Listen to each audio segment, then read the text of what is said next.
नमस्कार। आजिकार यही पाठ्यक्रम अंश ग्रहण करथुवा समस्त को मु स्वागत करुछि एवं आशा करुछि मु आपनकर आशा अनुଯାयी पाठ्यक्रम टी को आपन को बुझाया पे यथासाध्य चेष्टा करी। आजिकार यही पाठ्यक्रम उद्देश्य है प्रारंभिक भारतीय इतिहास संपर्क में जानिबा एवं यही ऐतिहासिक कालखंड बा कालक्रम मध्य होइथिबा परिवर्तन और ता सहित संपृक्त निरंतरता जहाँकि भारतीय इतिहास रो विभिन्न पर्याय को प्रभावित करछि ताकू अनुभव करिबा ताकू भल भाव में बुझिबा ना भारतीय समाज रे प्रचलित विभिन्न सांस्कृतिक उपादान एवं परंपरा जहाँकि अन्यान्य सामाजिक व्यवस्था ठारू भिन्न से सबुर अध्ययन करिबा और तार यथार्थता और आवश्यकता को बुझिबा आजिकार एई पाठ्यक्रम मुख्य उद्देश्य। एई पाठ्यक्रम जो आज आम पाठ्यक्रम को आलोचना करिया जाउछे ता संपर्क रे मु जो जिनसटी कहली से तार थिला प्रारंभिक बा मुख्य उद्देश्य। ये पाठ्यक्रम भारतीय इतिहास प्राचीन ऐतिहासिक कालर इतिहास बा तार ऐतिहासिक धारा एथिरे आमे गोटे शब्द पाइबा पीरियडाइजेशन जो आमे तीनोटी मुख्य धारा पाइबा जहाँ को कि यूरोपियन इतिहास आधार रे विभक्त करा जायछि बा विभाजित करा जायछि जथा एंशिएंट बा प्राचीन मेडिएवल जहाँ को आमे को मध्ययुगीय मॉडर्न बा आधुनिक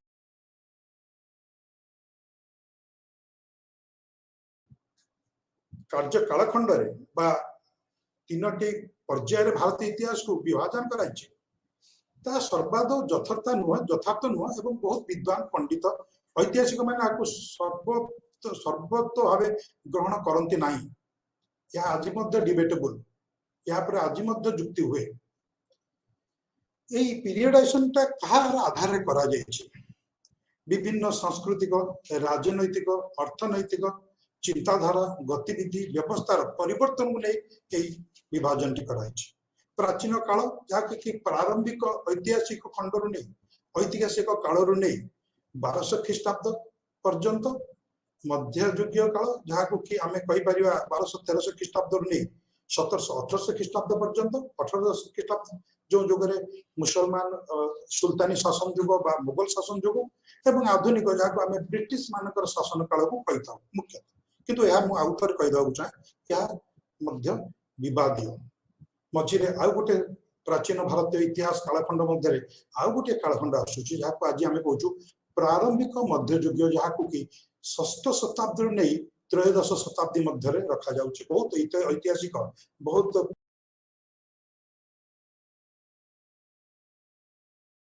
आज जो आमे पढ़िया को जाउछु भारतीय इतिहास रो खंड 1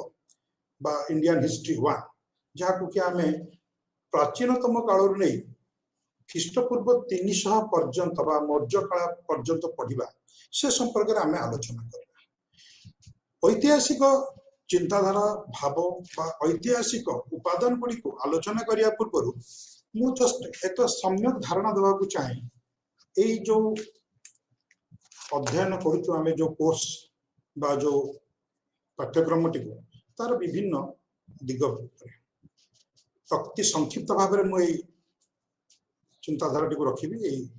वर्णना टी को रखी ये पाठ्यक्रम मुख्यतः 4टी थीम बा ब्लॉक रे विभक्त है 4टी खंड रे विभक्त है। थीम 1 बा ब्लॉक 1 जहाँ को आमे कहूछु जो थे आमे पढ़िबा भारतर जियोग्राफिकल रीजन्स जहाँ को आमे कहि परिबा भौगोलिक बा प्राकृतिक परिवेश संपर्क एवं ता सहित एई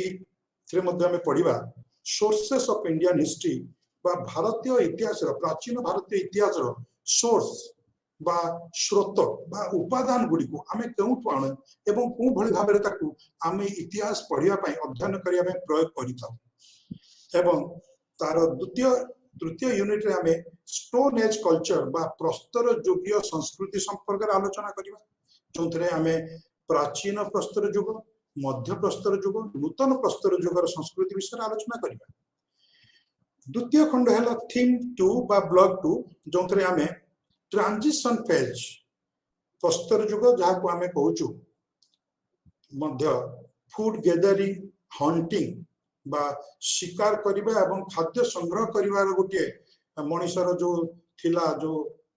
गोटे अवस्था से अवस्था रु से केमिति खाद्य उत्पादन करिवा पई तार परिवर्तन होची से संपर्क पढ़िया में ब्लॉक द्वितीय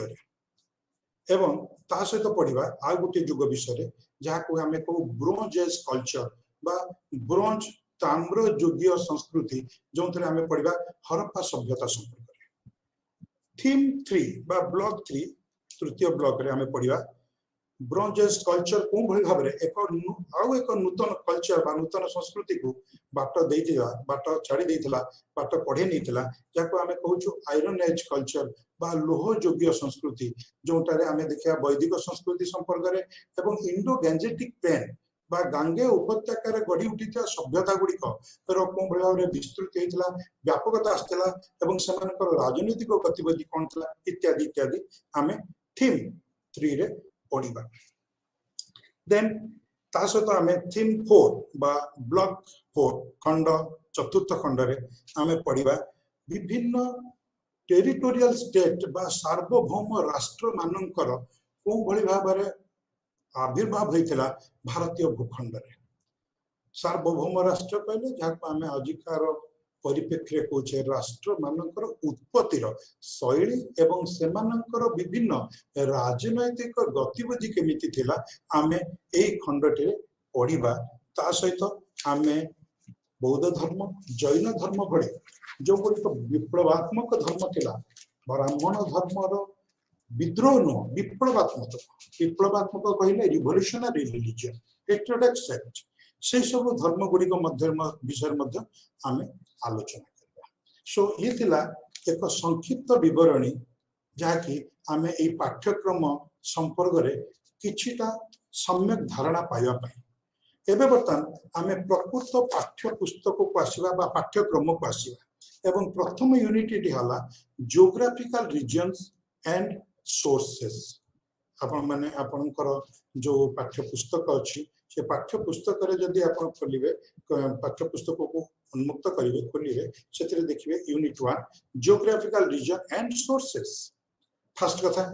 हमें इतिहास रे जियोग्राफी को पढ़िबा काहे कि हमें इतिहास रे जियोग्राफी रो पढ़िबार आवश्यकता अछि कि यथेष्ट भाव में इतिहास रे जियोग्राफी रो पढ़िबा अध्ययन करिवार आवश्यकता अछि कारण history of a country is always influenced and affected by its geographical features and also on natural condition prevailing within that country. It means यार अर्थ है जे कौनसी देशर इतिहास से देशर भौगोलिक परिवेश एवं तार प्राकृतिक परिवेश द्वारा प्रभावित होता है। आज आम भारत इतिहास हो बा से पश्चिम देश मानकर इतिहास हो से देश यही दुई देश भितर जदि यही दुई अंचल मानक मध्य जदि इतिहास रे आमे कोनोसी तारतम्यता बा कोनोसी प्रकार डिफरेंसेस देखुछु ताहाले निश्चित भाव रे एही दुईटी जगार जियोग्राफी बा प्राकृतिक परिवेश भौगोलिक परिवेश अनेकांश दायी। ग्रीस लोक माने प्राचीन काल कहीं पूरा पैंट पिंधुंती कोट पिंधुंती आमे कहीं धोती पंजाबी बा गोटे ऊपर वस्त्र हिसाब रे गोटे ओढ़णी भाया घोड़े रखुचु यार कारण है हमर क्लाइमेटिक कंडीशन हमर प्राकृतिक परिवेश बा आमे जहा कहि परिबा क्लाइमेट सो एई क्षेत्र रे जियोग्राफिकल कंडीशन बा भौगोलिक परिस्थिति को जानिबा हम पय निहाती आवश्यक। In fact geographical condition of a region of a country or a people causes these people not only to mold their mode of life, custom, and thereby shape their historical traditions. जहाँ मु कहली geographical condition बा भौगोलिक अवस्था लोक मानकर जीवन शैली को प्रभावित करे एवं से अनुसार से ऐतिहासिक परंपरा मध्य ऐतिहासिक धारा मध्य एक निर्दिष्ट परिप्रेक्षी चली था एक निर्दिष्ट धारा चलमान हुए गतिशील होता है। आम भारतर इतिहास रे भारतीय जोग्राफिक भारतीय भूगोल भौगोलिक परिवेश को जब अनुधान करवा ताले मुख्यतः पांचटी परिवेश से परिवेशिक क्षेत्र बा भौगोलिक क्षेत्र पाइबा बा फिजिकल फीचर्स आमे पाइबा जथा the mountain range of the Himalayas number 1 Himalaya रो पर्वतमाला जहा कि उत्तर रे अवस्थित आपण माने समस्त प्राय जानिथिबे भूगोल विषय रे किछिटा सम्यक धारणा थिबो जे पूर्वरु उत्तर पश्चिम दिगरु काश्मीर जहा कि आज पाकिस्तान सहित संलग्न सही अंचल नहीं पाकिस्तान अंचल मध्य तो परिव्याप्त हिमालय किंतु आजिकार भारतीय परिप्रेक्षी जदि मु कहबी ताले काश्मीर अंचल नहीं कि ए पाखरे आसाम पर्यंत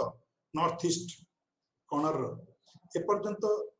हिमालय पर्वतमाला पर्वत श्रृंखला विद्यमान भारत मातार एक मुकुट सदृश एवं ये भारतर एक नेचुरल बैरियर बा नेचुरल प्रोटेक्टिव बैरियर भाया काम करे प्राकृतिक श्रृंखला भाव काम करे प्राकृतिक प्राचीर भाया काम करे। सेकेंड फिजिकल फीचर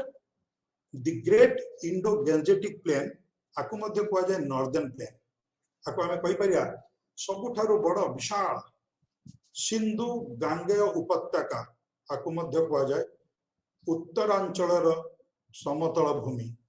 विस्तृत पृथ्वी सबुठारु विस्तृत एवं फर्टाइल रीजन। तृतीय ढाल डेकान प्लाटो भारतर मानचित्र को आप जदि संपूर्ण भाव में देखिए ठीक भाव देखिए एक त्रिभुज आकार तौक जापाखे बे ऑफ बेंगल एपाखे अरेबियन सी एपाखे इंडियन ओशन ये जो त्रिभुज आकार भूमि को आम कहूँ डेकान प्लाटू तार दी पाखे डेकान प्लाटूर दी पाखे अच्छा कौन कोस्टाल घाट एवं यहाँ चतुर्थ प्राकृतिक अवस्था भारतर भूगोल एवं पंचमी है डेजर्ट जहाँ कि राजस्थान बा राजपुतनार थर्ड मरुभूमि नाम परिचित। ना आमे जदि भारतर प्रथम माउंटेन रेंज बा हिमालय संपर्क आलोचना करिबा ताले देखिबा the great Himalaya which is there in the north it is standing like a protecting wall stretching from west to east from that I told you from Kashmir to Assam उत्तर पश्चिम दिगर Kashmir to नहीं आसाम पर्यंत सबुस्थित भाव में एक सुंदर प्राकृतिक प्राचीर भाव में भारत को रक्षा करुच्ची आपण मान मन में प्रश्न आसुव भारत को जदि प्राचीर भाव में रक्षा करुच्ची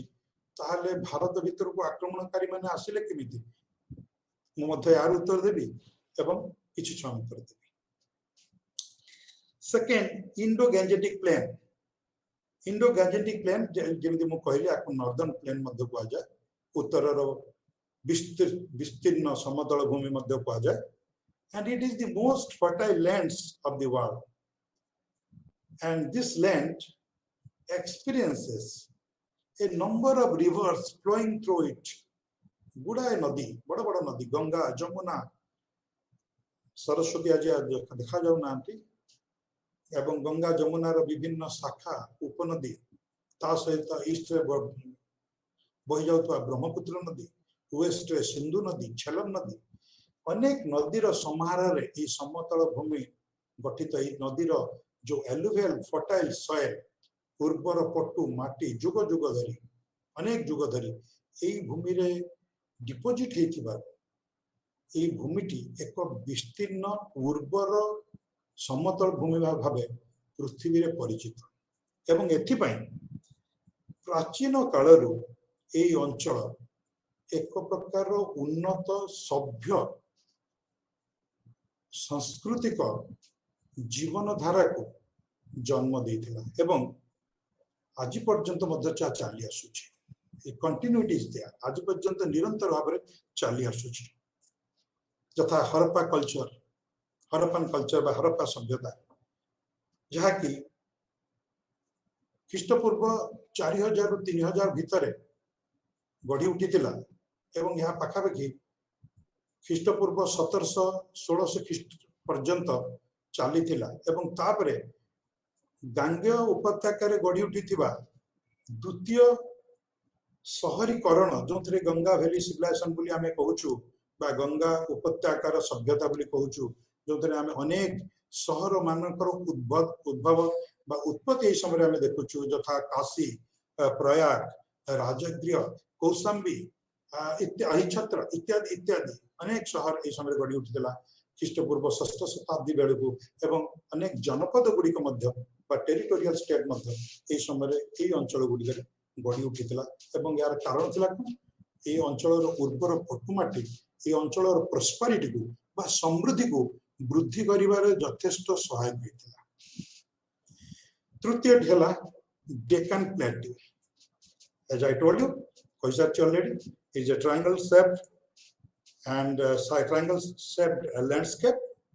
गोटे प्रकार त्रिभुज पुनिया गोटे भूमि खंड भूखंड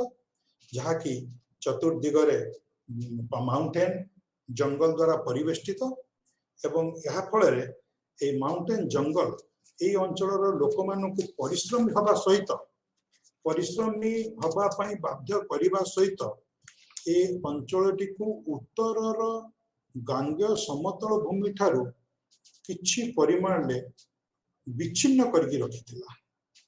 एवं सेतिबाई ए अंचलटीर संस्कृति जो डेकान अंचल आमे कहूछु जाको दक्षिणांत मध्य को एवं सुदूर दक्षिण मध्य कहूता से अंचलटीर संस्कृति एक निरविच्छिन्न संस्कृति भाव में गढ़ी उठला सत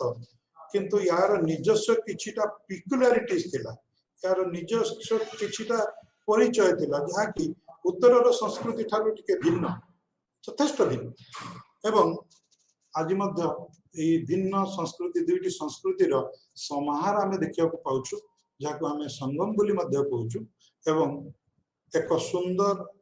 भिन्नता भितर विभिन्नता भितर एकता नहीं भारतीय संस्कृति एभली भाबरे गढ़ी उठितला यार प्राकृतिक परिवेश यहाँ पे मुख्यतः दायी थिला एवं चतुर्थ फिजिकल फीचर बा भौगोलिक परिवेश विषय आलोचना करबा कोस्टल घाट ए जो मु कहली डेक्कन प्लेट्यू को दी पाखरे अछंती कोस्टल दुईटी कोस्टल रीजन नेरो रीजन दीटा टिके अल्प चौड़ा रीजन कम चौड़ा रीजन संकीर्ण अंचल एवं ए दुईटी अंचल कोन अछि ईस्टर्न घाट एवं वेस्टर्न घाट पर्वतमाला पाखरु गड़ी अछि समुद्र आड़ ईस्टर्न घाट पाखरु जोटा हमर बे ऑफ बेंगल आड़ को समतल भूमिटी लंबिकी रही ताकू आमे कहूछु करमंडल कोस्ट ईस्टर्न कोस्ट को आमे कहूछु करमंडल कोस्ट वेस्टर्न घाट रो अरेबियन सी आड़ को जो भूखंडटी रही जो कोस्टल घाटी रही कोस्टल रीजन टी रही ताकू आमे कहूछु कोंकण कोस्ट जोटा गोवा बॉम्बे इत्यादि अंचल देन कन्नाडा बा कर्नाटक रीजन रो कोस्ट को आमे साधारणतः कहि दाउ कन्नाडा प्लेन एवं केरल आड़ को जो कोस्ट अछि ताकू आमे कहि थाउ Malabar coast so in this way these are very peculiar physical features and how these physical features have affected the history of our country that we have to understand in order to understand the effect and importance of geography in the history of India. Now, as I have already told you, again repeating, Himalaya, the great Himalaya, it also gave protection to the foreign invaders. So Indian culture from ancient time developed in seclusion. एकाकीन भावे भारतीय संस्कृति विकास लाभ कला किंतु भारतर उत्तर पश्चिम हिमालय उत्तर पश्चिम कोणरे थिबा टिके कम उच्चा जोटी पहाड़िया जगह से पाखे केतबे गिरिपथ अछि जाको आमे बोलान पास बोली कहिथाउ फाइबर पास बोली कहिथाउ एई पास दे बा आमे आको गिरिपथ बा जाको आमे इंग्लिश रे कहूछु पासेस ताको आमे कहिबा गिरिपथ गिरि श्रृंखला भीतर देकी ए गिरिपथ गुडा कम चौड़ा अणोसरिया पथ गुड़िक रही आज अच्छी जहाँकि अफगानिस्तान और पाकिस्तान सीमावर्ती अंचल अवस्थित ये अंचल गुड़िक प्राचीन काल भारत भीतर को ग्रीक मान आसिले पूर्वर ଇରାନୀୟ ମାନେ ବା ଯାହାକୁ ଆମେ କହୁଛୁ ପାରସିକ ମାନେ ଆସିଥିଲେ। ପରବର୍ତ୍ତୀ ଅବସ୍ଥାରେ ବିଭିନ୍ନ ସମ୍ପ୍ରଦାୟର ଲୋକ, ସେ ଶକ ହୁଅନ୍ତୁ, କୁଷାଣ ହୁଅନ୍ତୁ, ହୁଣଜ ମାନେ ହୁଅନ୍ତୁ, ଯୋଉମାନେ କି ସାଧାରଣତଃ ସେଣ୍ଟ୍ରାଲ ଏସିଆନ କଣ୍ଟ୍ରିରୁ ଭାରତ ଭିତରକୁ ଆକ୍ରମଣକାରୀ ଭାବେ ଆସିଲେ ସତ, କିନ୍ତୁ ଆକ୍ରମଣ କଲେ, କିନ୍ତୁ ଭାରତ ଭିତରେ ସମ୍ପୂର୍ଣ୍ଣ ଚିରଦିନ ପାଇଁ ଚିରସ୍ଥାୟୀ ଭାବେ ବସବାସ କରିବାକୁ ଲାଗିଲେ ଏବଂ ଭାରତୀୟ ସହିତ ସେମାନେ ନିଜକୁ ଜଡ଼ିତ କରିନେଲେ। କିନ୍ତୁ କିଛି ପରିମାଣରେ এই যে প্রটেক্টিভ ওয়াল মু কহিলি প্রটেকশন ওয়াল ভাবে হিমালয় কাম করছি খালি সেতিকি নুহ, উত্তরর সাইবেরিয়া অঞ্চলରୁ ଆସୁଥିବା ଶୀତ ଲହରୀକୁ ମଧ୍ୟ କିଛିଟା ପ୍ରଭାବ କମ କରିଛି, ଯାହା ଫଳରେ ଭାରତର ଲୋକମାନଙ୍କର ଜୀବନ ଶୈଳୀ ଏକ ଅନ୍ୟ ପ୍ରକାରରେ ଗଢି ଉଠିଛି। टेम्परेट क्लाइमेट रे काम करिवा जेतेटा सहज, संपूर्ण शीत बा ठंडा क्लाइमेट बा गरम क्लाइमेट रे काम करिवा सेतेटा सहज नुह। सेति पई प्राचीन काल उत्तर भारतीय अंचल एवं ता सहित दक्षिण भारतीय अंचल उभय अंचल एक समृद्धशाली अंचल भाव में गढ़ी उठी। सेकेंडली हिमालयर उपस्थिति भारतीय भूखंड को उपयुक्त परिमाण रे वर्षा जोगेबारे साहाय्य करछि। The adequate rainfall on Indian subcontinent has been possible for the presence of Himalaya, and that is a topic of geography. I am not going to discuss about geographical topic that rainfall, climatic zone, all these things I am not going to discuss, but you know, you just remember, and this is because we get maximum rain from the monsoon cloud, and that monsoon cloud actually when it when they get hit themselves hit from Himalaya, they cause rain over Indian subcontinent, and that is one of the cause that we are having a good agrarian structure of economy. सेति पई हमर एक संपूर्ण कृषि भित्तिक अर्थनीति, एक सुचारू अर्थनीति बहुत प्राचीन कालरू गढ़ी उठी एवं आज मध्य कृषि भित्तिक अर्थनीति भारतीय अर्थनीति को प्रभावित करुछि। इंडो गैंजेटिक प्लेन जहाँ को आज कहली इंडो गैंजेटिक प्लेन यार उर्वर माटी जो एक समृद्ध अंचल गढ़ी उठी, समृद्धशाली अंचल भाव गढ़ी उठी, कारण कृषि उपरे लोक मैंने जोर दौले, वर्षा भल होउथला, नदी मानकर संगम समागम फल एक सुंदर कृषि भित्तिक अर्थनीति बहुत प्राचीन काल भारतर ए अंचल गढ़ी उठी एवं जहाँकि परवर्ती अवस्था भारत में शहरीकरण, ट्रेड एंड कॉमर्स बा व्यापार वाणिज्य को बढ़ावा साहाय्य करथिला। भारतर राजनैतिक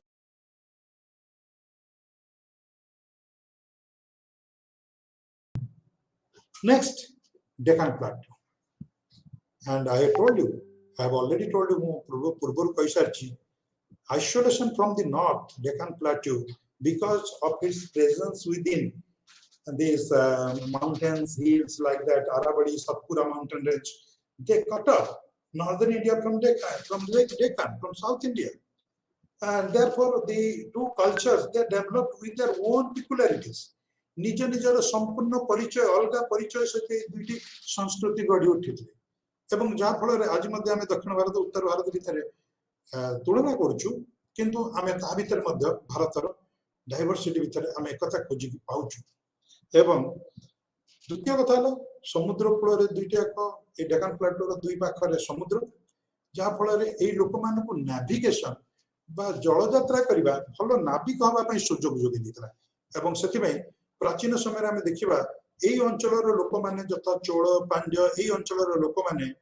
प्राचीन समय बणिक भाव सुदूर देश को नौ यात्रा करुले, नौ वाणिज्य करुले एवं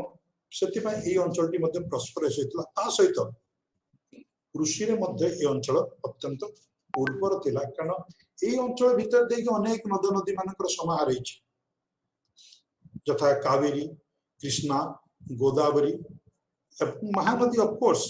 एवं नर्मदा, जहाँकि डेक्कन उत्तर भारत एवं दक्षिण भारत मध्य बही जाउछि। ये सब नदी मानकर समागम फल नदी ये अंचल उर्वर थिला एवं वाणिज्य कारोबार जो समृद्धिशाली थिला एवं घंच जंगल भीतर रही ए लोक माने निजको कठिन परिस्थिति भितर एक योद्धा भाव में कठिन शरीर मालिक भाव में सब्यस्त कर परवर्ती अवस्था आम महाराष्ट्र रिजन लोक मान देखू से भाव में वीरत्वर सहित मुगल मान सम्मुखीन होते मराठा शब्द आछि मराठी महारथी महारथी मराठा बा मराठी से योद्धा जाति लोक किंतु या सहित आउ गोटे कथा मानिया पड़ो जे आमर ये जो विभिन्न प्रकार भौगोलिक परिस्थिति जो प्राचीन कालरू भारतर राजनैतिक एकता संभव हो पारि नथिला। षष्ठ शताब्दी विषय आम आगू जाकि पढ़ा षष्ठ शताब्दी आम 16 जनपदर उल्लेख पाई विभिन्न स्रोत विभिन्न सोर्स या परे मध्य आम पश्चिम एवं पूर्व दुईटी जनपदर उल्लेख पाई यथा सौराष्ट्र एवं कलिंग ता सहित साउथ रे मध्य चोल पांड्य इत्यादि जनपद एवं सेमानकर राष्ट्र राज्य एवं राजनैतिक गतिविधि संपर्क में विभिन्न उल्लेख मान पाई जहाँकि आम पूर्व खंड मानक पढ़ा आसंता समय मानक पढ़ा आगामी समय पढ़ा सो पॉलिटिकल यूनिटी बहुत दिन पर्यंत स्थापित हो पार नथिला बोधे प्रथम करी मौर्य माने गोटे प्रकार प्रयास करथिले राजनीतिक एकता आनिबा पई एवं किछि परिमाण से सक्षम होइथिले एवं जो कथा कहली भौगोलिक अवस्थिति जो डायवर्सिटी देखा विभिन्नता देखा दक्षिणात्य लोक मानकर चालीचलन से वेशभूषा खाइबा पीवा उत्तर भारत लोक मान चालीचलन वेशभूषा खाया पीवा भीतर संपूर्ण रूपे पार्थक्य अच्छी एवं खाली पार्थक्य नहीं ता भितर सेमानकर किछटा स्व परिचय लुचिकी रही एवं जहाँ भी हो डायवर्सिटी भितर भारतीय संस्कृति भितर विभिन्न गोटे एकता आछि सो ये थिला सांस्कृतिक उपादान now we shall come to the next person of this topic that is sources geographical regions विषय मु आलोचना करी बर्तमान सोर्सेस ना व्हाट आर द सोर्सेस मु जदी कहबी sources are very much important for historical studies, for historical writings, then it will not be a false statement, it will not be a mistake. मुझे यदि कहबी जे स्रोत बा विभिन्न प्रकार ऐतिहासिक उपादान इतिहास अध्ययन एवं लिखन पई अत्यंत आवश्यक ताले या निश्चित भाव रे भूल होबनी काहे objective of history is to throw light on the past and not on an imagination way or imaginary way, not an way of imagination. कौन सी प्रकार काल्पनिक रूप में नुह वास्तव चित्र को चित्रण करवा अतीतर वास्तव रूप को चित्रण करवा इतिहास मूल लक्ष्य एवं यही लक्ष्य पाई हमको आवश्यक प्रमाण प्रमाण गुड़िक कौटू आम आनिबा प्रमाण गुड़िक जो आम आनी था सेगुड़क आम कौ सूत्र बा स्रोत बा ऐतिहासिक उपादान एवं sources, these sources have been there which have survived for the long, survived through the ages, and they have been remembered or they have been stored in different way. विभिन्न उपाय से स्टोर होकर रही बा मन रखा जाइछि आमे एई सब विभिन्न क्षेत्र रु आमे एई सोर्स गुडी को बा उपादान गुडी को एकाठी करू इतिहास लिखिया पई इतिहास को अध्ययन करिया पई इतिहास को बुझिया पई मुख्यतः भारतीय इतिहास को अध्ययन करिया पई आम पाखरे तीनोटी सोर्स अछि दुईटी सोर्स किछि इतिहासकार आको तीनोटी रूपे प्रतिपादित करंती बा उपस्थापन करंती ए दुईटी सोर्स हला नंबर 1 लिटरेरी सोर्सेस बा साहित्यिक उपादान साहित्यिक स्रोत साहित्य मीन्स लिखित आकार रे जो स्रोत बा जो सोर्स बा जो उपादान हमको मिले प्राचीन कालर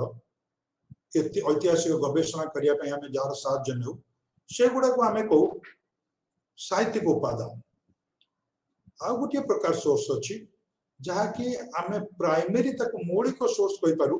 बा प्राइमरी सोर्स बोली कहि पारु मौलिक उपादान बोली कहि पारु से गुडी कला आर्कियोलॉजिकल सोर्स आर्कियो मीन्स पुरातन ग्रीस भाषा रे लोजी बा लिथोस जो शब्द आछि परंपरा बा तार इतिहास विवरणी सो आर्कियोलॉजी कहले study of old things antiquities study of antiquities प्राचीन कालर विभिन्न जिनस गुडी को अध्ययन करिबा वास्तव वस्तुगत जिनस विभिन्न जिनस मींस वस्तुगत जिनस जेमिति प्राचीन कालर घर जो ध्वंसावशेष रही जाइछि बा प्राचीन कालर जो लेखार अवशेष रही जाइछि प्राचीन कालर जो मुद्रार अवशेष रही जाइछि से सब जिनसर अध्ययन करिबा को आमे कहू आर्कियोलॉजिकल सोर्सेस आ गोटे सोर्स अछि जाको आमे कहू accounts of the foreign travellers मु जेमिति कहउतली मुख्यतः दुईटी आर्कियोलॉजिकल और लिटरेरी किंतु लिटरेरी सोर्सेस भीतर मध्ये accounts of the foreign travellers जाई परिबो काहे ना सेगुडी को मध्ये लिखित विवरणी बर्तमान फॉरेन ट्रैवलर कर लिखित विवरणी कोन कोन हे पारे प्राचीन कालरू मु कहिछि भारत मध्य को अनेक आक्रमणकारी आसिया पय चेष्टा करछंती किछि सेथिरे सक्षम होइछंती किछि सफल हेई पारि नांती जो माने सक्षम होइछंती सेमान आसिक रही जाइछंती बा न रही गले मध्य सेमान को भितर किछि लोक भारतीय संपर्क रे किछि ज्ञान नै कि जाइछंती एवं से ज्ञान को परवर्ती अवस्था रे निज निज क्षेत्र रे निज निज अंचल रे सेमान लिखित आकार रे वितरण करिया को चाहिछंती बा निजर अनुभूति को लिखित आकार रे छाडी दे जाइछंती से सब विवरणी गुडी को मध्य भारतीय इतिहास को अध्ययन करिबा एवं तार लिखिबा पय हमकु यथेष्ट सहायता करता है. So in this way we have mainly three sources: literary sources, archaeological sources, and accounts of the foreign travelers. Now literary sources, historical phase of India can be ascribed to be started from the available of literary sources. मुझे गोटे कथा कही रखा चाहे आपण मानकर अवगति पाई जे भारतर ऐतिहासिक जुगर आरंभ होची 6th शताब्दी ख्रीष्टपूर्व ता पूर्वर भारतर जो इतिहास ऐतिहासिक जुग को कहा जाउची प्राग ऐतिहासिक काल काहे कि इतिहास रे दुईटी जुग प्राग ऐतिहासिक और ऐतिहासिक काल मध्य तफात को जो समय ठारू हमको लिखित विवरणी मिले से समय इतिहास पढ़िबा पई ताकू हमें ऐतिहासिक काल कहिथा जो समय पई हमको कोन से लिखित विवरणी मिले नहीं हमें विभिन्न प्रकार प्रत्नतात्विक बा पुरातात्विक विवरणी गुडी को एकाठी करी से संपर्क रो इतिहास रचना करिबा बा इतिहास को पुनर्संयोजन करिया में चेष्टा करताउ से समय को प्राग ऐतिहासिक जुग बोली अभिहित करा जाय सेतिबाई भारतर साहित्यिक उपादान प्रायतः आमको 6th शताब्दी ख्रीष्टपूर्व ठारू मिलिया को आरंभ करता है सेतिबाई साधारणतः भारत इतिहास को आमे 6th शताब्दी रो आरंभ करछु किंतु ता पूर्व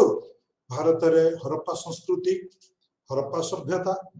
वैदिक सभ्यता आदि उच्च कोटि रो सभ्यता गुडी को रो विस्तृति हिस्सा थिला किंतु से गुडी को ऐतिहासिक जुग मध्य को बना जाई पारिनी काहे साधारणतः वेद साहित्य को आम श्रुति लिटरेचर बा श्रुति साहित्य बोली को कारण वेद लिखित आकार रे नथिला सेतबे परवर्ती अवस्था रे आज वेद को संपादन करा जाय सच्ची संग्रह करी कि सेगुडी को संपादित करी विस्तृत विस्तृत खंड आकार रे हम पाखरे उपलब्ध किंतु ता पूर्व भारत वेद को स्मृति लिटरेचर बोली कहउतला कारण गुरु शिष्य परंपरा अनुसार गुरु वेद पाठ करथले शिष्य मन रखुतला परवर्ती अवस्था रे शिष्य गुरु आसन रे बसिला परे तांको शिष्य को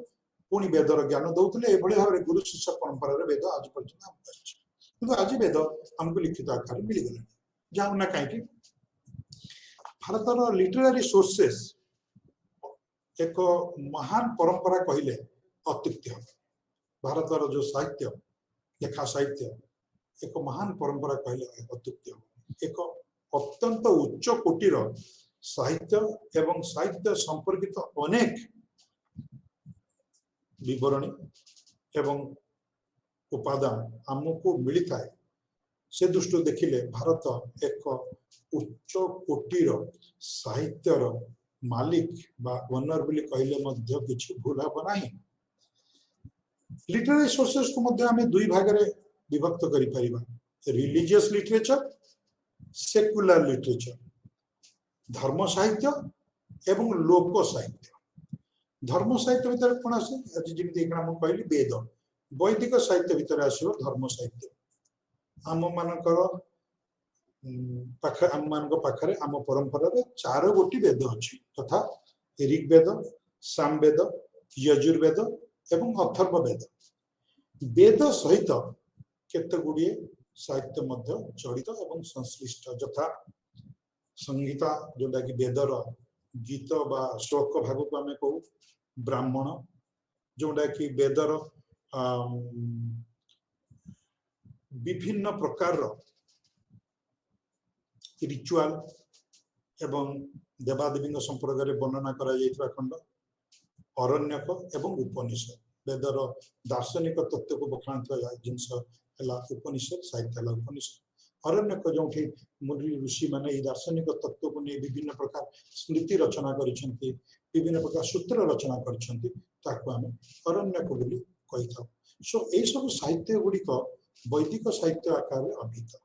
यह बाद वेदर आउरी केतोडाक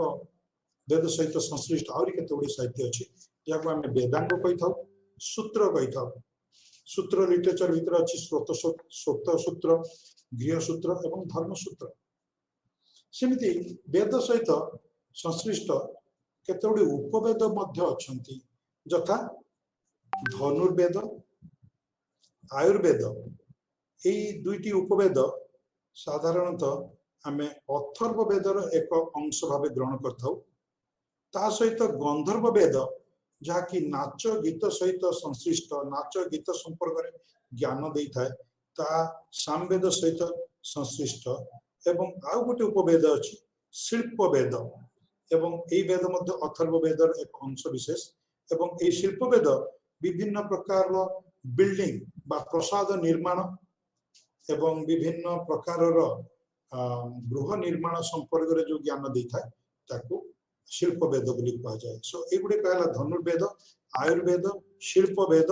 गंधर्व वेद, एगुडी कहला उपवेद। ए वेद आम मानकू को भली भाबरे ऐतिहासिक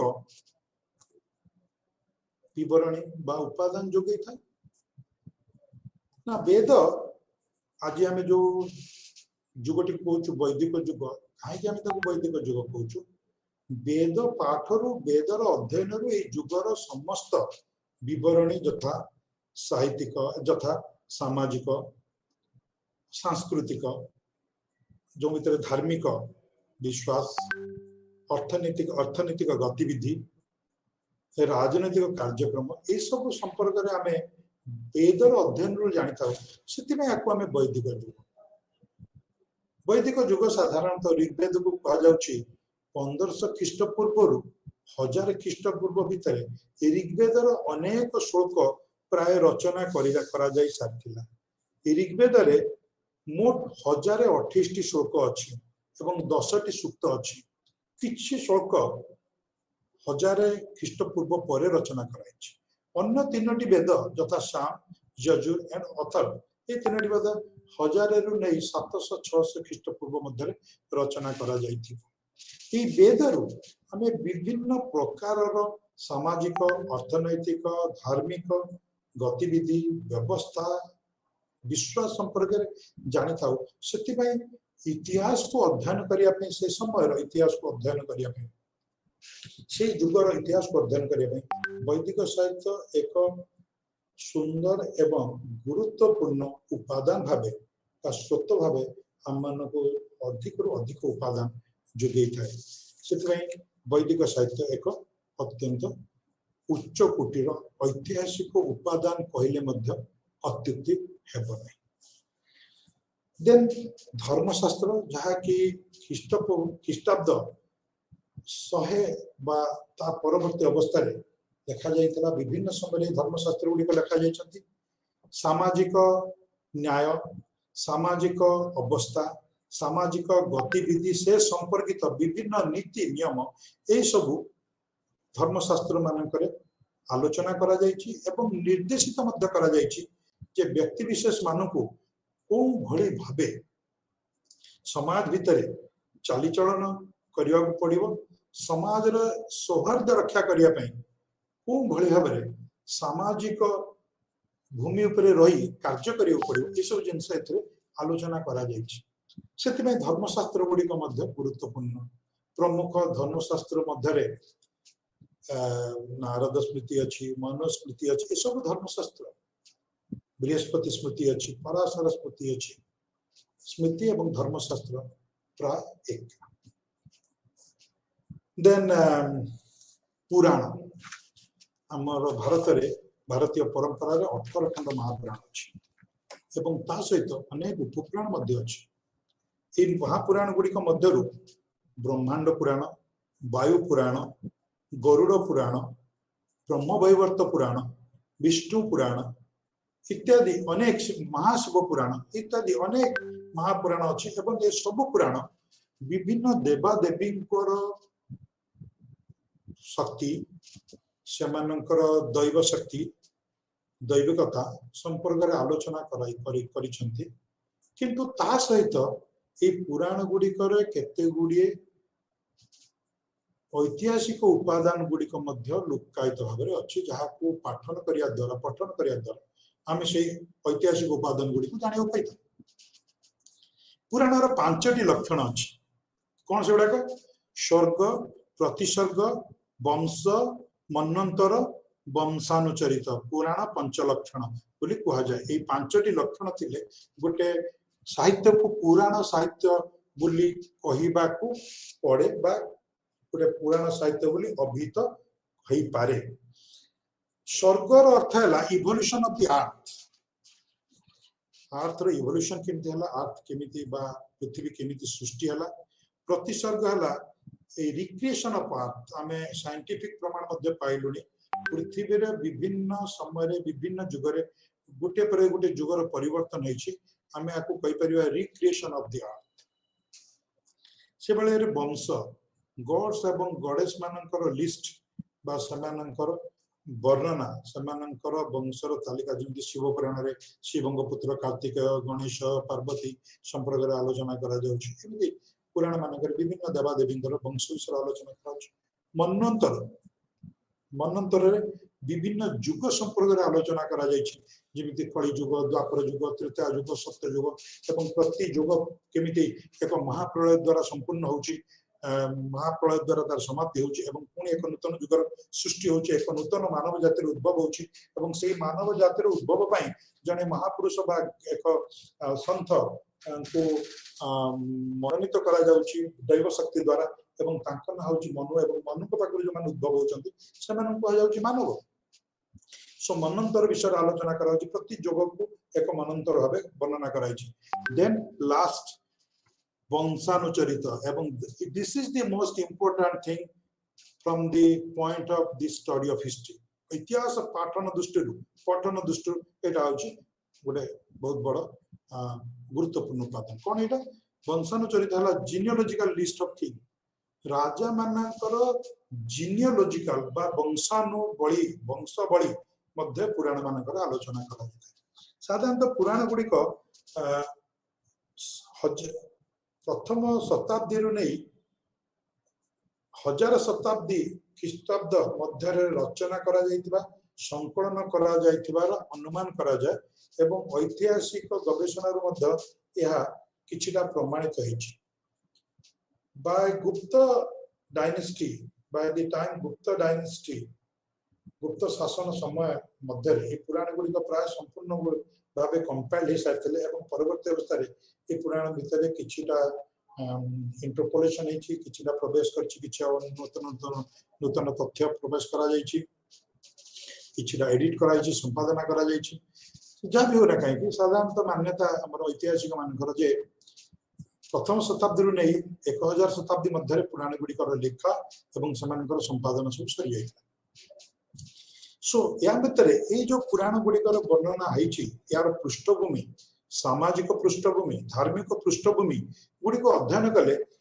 भारत इतिहास रा सांस्कृतिक दिग बा सांस्कृतिक उपादान गुडी को आम सहजरे बुझी पारिबा। पुराण गुड़िक कपोल कल्पित हो पारती, इमाजिनरी हो पारती, किंतु वंशानुचरित को जदि आम आलोचना करबा एवं अन्यान्य ठोस ऐतिहासिक प्रमाण सहित आम गुड़िक मिलेबा ताले देखिबा जे पुराण गुड़िक रे मध्य जो वंशानुचरित बा राजा मानकर जो वंशावली लिखाई ता संपूर्ण रूपे सब बेले भूल नुह। ब्रह्मवैवर्त पुराण रे जो लिखाई गोटे श्लोक गुप्त वंशर राजा चंद्रगुप्तंकर सिंहासन आरोहण परे तांको साम्राज्यर आयतन संपर्क रे एक सुंदर वर्णना कराई। वर्णना रे लिखाउच पुराण रे अनुगंगा प्रयागश्च शाकत मगधस्तता एतानि जनपदानि भुक्षन्ते गुप्त वंशजा। दिस इज संस्कृत इतरे कोन कहउची गंगा कूल रे जेते जनपद अछि जेते अंचल अछि साकेत एवं मगध, साकेत अयोध्या अंचल एवं मगध जा आजिरो हम बिहार गुडी को ए अंचल सब गुप्त वंशर राजा राजूति करछन्ती, भक्षादनती उपभोग करछन्ती, राजूति करछन्ती। सो पुराण रे एई भलिया जो लेखा आइछि से भलिया रे मौर्य शासन मौर्य शासक मानकर वंशावली पुराण रु मिलुला। मु एते गोटे सुंदर कथा कहया चाहिबी। आमे समस्त मौर्य राजवंशर तृतीय राजा अशोक संपर्क रे प्राय जानि इतिहास स्टूडेंट टीचर समस्त जानते। अशोकंकर अनेक शिलालेख मिली जहाँ कि आम आर्कियोलोजिकल बा प्रत्नतात्विक उपादान जिते आलोचना करिवे आमे ताकू सेतले बुझिबा। किंतु सबटू इंटरेस्टिंग विषय हैला जे ए सबु शिलालेख जहाँ अशोक निज द्वारा लिखै चंती से शिलालेख रे कोठी ताको ना लिखि नथिले। सबुठी लिखा हैतला देवानाम प्रिय प्रियदर्शी राजा। किंतु मौर्य राजवंश चरित जोगुड़ा को पुराण रू आमे पाउथलु सेटरे चंद्रगुप्त का ना अछि, बिंदुसार का ना अछि, अशोक का ना अछि। किंतु ये जो देवानाम प्रिय प्रियदर्शी राजा अशोक बोली इतिहासकार माने 1930 मसिया पर्यंत मध्य जानिया को सक्षम हे नथिले। केवल सुजोग कमे मास्की तमिलनाडु रो गोटे जगार अशोकंकर गोटे शिलालेख बाहरिला जो थे देवानाम प्रिय प्रियदर्शी राजा अशोक बोली लिखा हैतला। एवं सेठु आमे जानले जे एई अशोक जे कि पुराण रे जाकर वर्णना करा जाउछि, पुराण मानकर वंशानुचरित रे जो माने मौर्य राजा को वंश बोली वर्णना कराउछि ये सेई राजा देवानाम प्रिय प्रियदर्शी राजा। जदि सेई गोटा के बाहर नथांदा देवानाम प्रिय प्रियदर्शी राजा जने एई थांदा एवं पुराण रे वर्णित राजा अशोक आउ जने दी जनकर आमे मिलित संजोग करि पार नथांदे, संजोग करि पार नथांदे, इतिहास पूर्णांग हेइ पार नथांदे।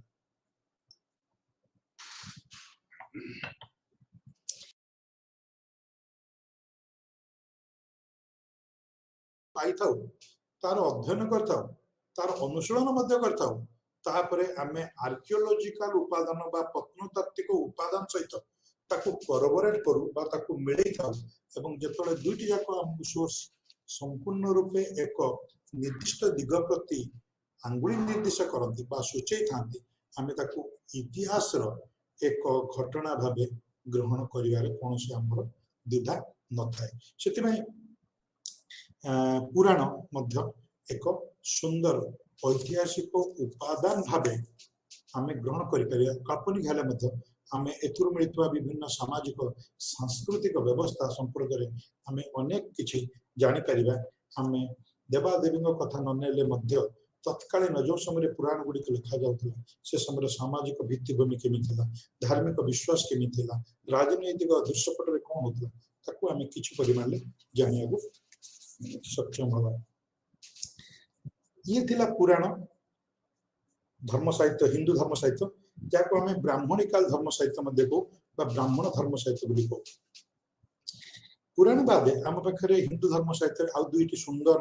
साहित्य अछंती। हमें समस्त से जेटी को जानिछु रामायण एवं महाभारत। महर्षि वाल्मीकि द्वारा रचना करा जायतिबा रामायण एवं महर्षि व्यासଙ୍କ द्वारा रचना करा जायतिबा महाभारत हमें भारतीय परंपरा रे एक सुंदर उपहार समग्र विश्व को मानव जाति। एवं ये दुईटी काल्पनिक बा एक इतिहास बा एक तथ्यपूर्ण बा सत्य घटना पर आधारित या पर आमे कोनोसी प्रकार कमेंट करि परिबानी आज पर्यंत मध्य तापरे विभिन्न प्रकार आलोचना चली किंतु जो समय ये सब जिनसुड़ा लिखा होता वैदिक गुप्त युग समय सुधा गुप्त पीरियड सुधा ये सब ये दुईटी एपिक बा महाकाव्य दुईटी रचना सरी जाइतला बोली अनुमान करा जाए आमे एथिरु तत्कालीन सामाजिक धार्मिक विश्वास उपरे एक सुंदर चित्र पाई परिबा जाकू हमें हम इतिहास को बुझिया पई एवं देखिया पई मध्य हमें उपयोग करि परिबा हम संभव पर ही परिबा धार्मिक साहित्य रे आउ गोटे अंग अछि आउ गोटे दिग अछि धार्मिक साहित्य मु कहितली विभिन्न प्रकार हिंदू धर्म साहित्य सेमिति बुद्धिस्ट धर्म साहित्य अछि जैन धर्म साहित्य अछि बुद्धिस्ट धर्म साहित्य हमें प्रथमे पाउछु त्रिपिटक सुत पिटक विनय पिटक अभिधम पिटक ये तीनोटी पिटक बा पेटिका जहां को कहा जाए बुद्धंकर जीवनी बुद्धंकर दर्शन बुद्धंकर टीचिंग बा बाणी को नेकी संकलित होइछि एवं सेथिरु हमें बौद्ध धर्म संपर्कित एवं तत्कालीन समयर जीवन धारा संपर्कित एक सुंदर झलक बा एक सुंदर चित्र हमें पाई पारु या बादे त्रिपिटक बादे हम पाखरे अनेक एभली बौद्ध साहित्य अछि यथा दीघ निकाय मध्यम निकाय these are all nikayas and these are all buddhist religious text Anguttara निकाय संयुक्त निकाय एभले अनेक पांचटी निकाय हम पाखरे अछि ता बादे जातक स्टोरी अछि जातक गल्प ये सब बुद्धिस्ट लिटरेचर अंश विशेष बुद्ध साहित्य बौद्ध साहित्य अंश विशेष जातक स्टोरी अत्यंत सुंदर कौतूहल पूर्ण स्टोरी बा गल्प जो बुद्ध को धरी निया जाइछि जे बुद्ध गौतम बुद्ध कर जीवन पूर्व अनेक जीवन ताकर रहिथिला केबे से कोनसी पशु भाबरे कोनसी राजा भाबरे कोनसी साधारण मनुष्य भाबरे जन्म ग्रहण करथिले एवं जो जो भल काम करथिले ए जातक गल्प मान मध्यरे समाज को एक संदेश जाइछि ए गल्प मानक मध्यरे ए गल्प मानक प्रच्छद पटरे थिबा विभिन्न पृष्ठभूमि सामाजिक हो कि सांस्कृतिक पृष्ठभूमि हमको इतिहास रचना करिया पे सहायता करथाय एवं ता सहित बुद्धंक परवर्ती समय रे मध्य विभिन्न बौद्ध साहित्य रचना करा जायतिला यथा मिलिंद पान जोंतरे मिलिंद नामक मनिंद नामक जने इंडो ग्रीक राजा बुद्धिस्ट डॉक्ट्रिन बा बुद्धिस्ट बौद्ध तत्व उपरे जने बौद्ध सन्यासी जहाँ का ना थिला नागसेन तांको सहित आलोचना करछंती से संपर्कित एक सुंदर आलोचना को एक पुस्तक माध्यम बौद्ध धर्मावलंबी माने परवर्ती अवस्था रे प्रकाश करथिले दीपवंश महावंश भली दुईटी सिलोन बा श्रीलंकार बौद्ध साहित्य ललित विस्तार बुद्ध चरित अश्वघोषଙ୍କ द्वारा लिखित ये समस्त बौद्ध साहित्य धार्मिक साहित्य हेले मध्य इतिहास रचना करिया में हमको यथेष्ट सहाय्य करिथांती या बादे जैन लिटरेचर बुद्ध अपन माने जानते बुद्ध एवं जैन महावीर जीनंकर जन्म प्राय गोटे शताब्दी लेथिला सेही एक शताब्दी रे समान समसामयिक थिले षष्ठ शताब्दी ख्रीष्टपूर्व रे मध्य जैन धर्म रो विकास हेतला यदि जैन धर्म ता पूर्व प्रतिष्ठित हो जातला सो जैन धर्म रे मध्य विभिन्न साहित्य अछि जहा को हमें कहि परिबा इतिहास दृष्टिकोण रू यथेष्ट मूल्यवान गुरुत्वपूर्ण तथा भगवती सूत्र एक जैन साहित्य प्रथम थर भारतर राजनैतिक पृष्ठभूमि प्राचीन भारतर राजनैतिक एक पृष्ठभूमि तैयारी करबा एवं ताको बुझिया पई हमको सहायता करथिला यथा षष्ठ शताब्दी रे 16टी महाजनपद मानकर संपूर्ण तालिका भगवती सूत्र रु हमको मिली थाए सिमिति भद्रबाहुंकर कल्प सूत्र मध्य आउ एक सुंदर जैन साहित्य जहा कि हमको जैन मानकर परंपरा धर्म एवं तांकर धर्म दर्शन सहित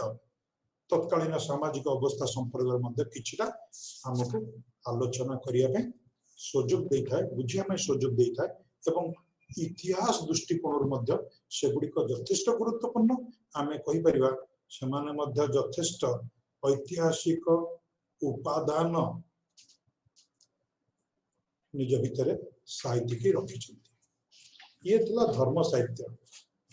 next we shall discuss about secular literature जहाँ आमे कहि परिबा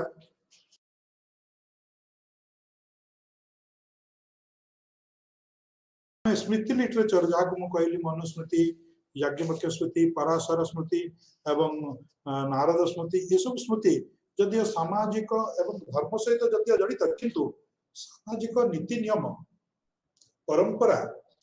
एवं ता सहित न्याय अन्याय संपर्कित ज्ञान से माने देता से एमाने मध्य लोक साहित्य परिसर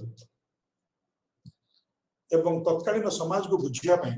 स्मृति लिटरेचर बा स्मृति साहित्य गुड़िक यथेष्ट गुरुत्वपूर्ण केवल गुरुत्वपूर्ण नुहति मूल्यवान मध्य ता सहित ग्रामर वर्क ऑन ग्रामर पाणिनिकर अष्टाध्यायी एवं पतंजलिकर महाभाष्य दुईटी अत्यंत प्राचीन ग्रामर बा वाणिज्य बा व्याकरण बही संस्कृत व्याकरण बही जहाँकि संस्कृत व्याकरण विभिन्न सूत्र विभिन्न सिद्धांत को जदियो आलोचना करचंती पुस्तक रे किंतु परोक्षरे से माने विभिन्न उदाहरण माध्यम रे तत्कालीन सामाजिक राजनीतिक पृष्ठभूमि को मध्य दर्शाई थांती पतंजलिकर महाभाष्य रे गोटे जगह लिखा जगन मानकर भारत भीतर को प्रवेश एवं भारत भीतर को बहुत समय आसी आक्रमण करने एवं भारत भीतर बसवास करने संपर्क निजर स्टूडेंट मान पतंजलि निजर छात्र मान बुझा जाए ग्रामर गोटे विषय से गोटे उदाहरण देते से उदाहरण माध्यम से जगन ना को उदाहरण भितर रखी मेंशन कर दर्शाई किंतु ता द्वारा आम कौन जना पड़े इतिहास ये जगन जहाँ को आम इंडो ग्रीक कहूँ ग्रीक राजा अलेक्जेंडर सहित जो मैंने आसी सैन्यबाहिनी से फेरीगले कि पाद चला रास्ता रे बा भूमि रास्ता दे जाउतले अलेक्जेंडर मृत्यु पर समस्ते भारत छाड़ी जाई नथिले किछि भारतीय मान को चंद्रगुप्त जदियो भारत भूमि रु बहिष्कार करथिले किंतु से माने भारत बाहर रहिथिले एवं मौर्य साम्राज्य अंत पर से माने भारत मध्य को बहुत समय प्रवेश करते आक्रमण करते भारतीय परंपरा रे जे कोनोसी बहि आक्रमणकारी विदेश आक्रमणकारी मान जगन बोली कहै सो पतंजलि जो रेफरेंस ग्रामर बही रे आमे जगन शब्द पाउछु से मध्य हमको ऐतिहासिक दृष्टिकोण एक महत्वपूर्ण बोली मन हुए ता सहित संस्कृत ग्रामर रो विभिन्न नीति नियम आम मानकु तत्कालीन शिक्षा पद्धति एवं संस्कृत भाषार महत्व संपर्क मध्य एक सुंदर चित्र प्रदान करता है एवं इतिहास दृष्टिकोण मध्य से गुड़िक बहुत गुरुत्वपूर्ण ता बादे